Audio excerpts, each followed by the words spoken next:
देशाची लोकसभेची निवडणूक ही अतिशय महत्त्वाची निवडणूक होती। याकडे देशांच्या नागरिकांचं लक्ष लागून राहिलेली निवडणूक होती। त्याच अनुषंगानं सोलापूर लोकसभेच्या संदर्भामध्ये सुद्धा सोलापुरातील गेल्या 10 वर्षांमध्ये अतिशय सोलापूरची हानी झाली होती। ती हानी भरून काढण्यासाठी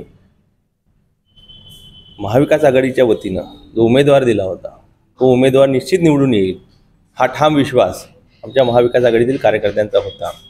आणि त्याच माध्यमातून आपल्या मीडियासमोर एक चर्चा करत असताना हसत खेळत आमची पैज लागली आणि या आपल्या माध्यमातून ही पैज खूप गाजली, महाराष्ट्रभर खूप गाजली।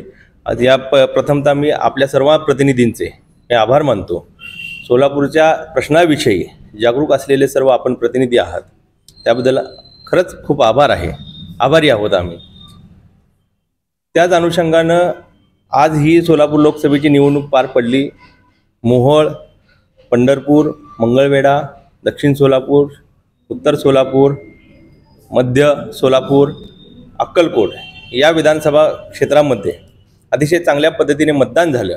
आणि काल आपण मतमोजणीच्या वेळेस पाहिलं, आदरणीय शरदचंद्रजी पवार साहेब ज्या उमेदवाराच्या पाठीशी राहतात त्या उमेदवाराला भरघोस मतं ही नागरिकांनी दिली। याचं उत्तम उदाहरण म्हणजे पंढरपूर, मंगळवेढा आणि मोहोळ या 2 विधानसभा हे राष्ट्रवादीचे गड असलेले, आदरणीय पवार साहेबांना मानणारे गड असलेले विधानसभा मतदारसंघ आहेत। आणि या मतदारसंघातून जवळपास 1,07,000 मताधिक्य हे महाविकास आघाडीच्या उमेदवारांना दिलेलं आहे। आणि त्याच मताधिक्यातून 74,000 या मताधिक्याने आमचा महाविकास आघाडीचा उमेदवार विजयी झाला।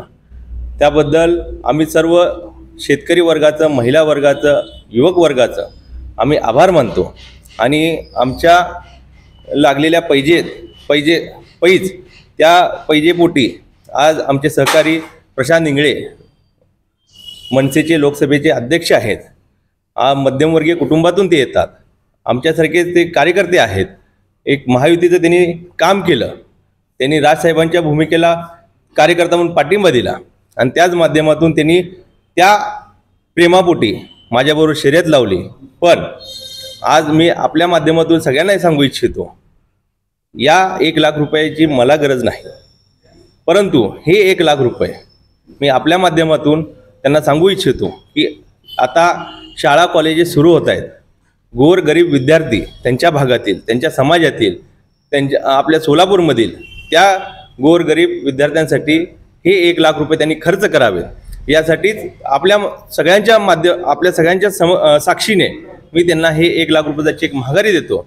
आणि ते 1 लाख रुपये त्यांनी त्या विद्यार्थ्यांसाठी खर्च करून त्यांना मदत करावी की जेणेकरून त्यांच्या शिक्षणासाठी, सोलापूरच्या भविष्यासाठी उपयोगी पडतील। एवढंच मला इथे आपल्या माध्यमातून सांगायचं।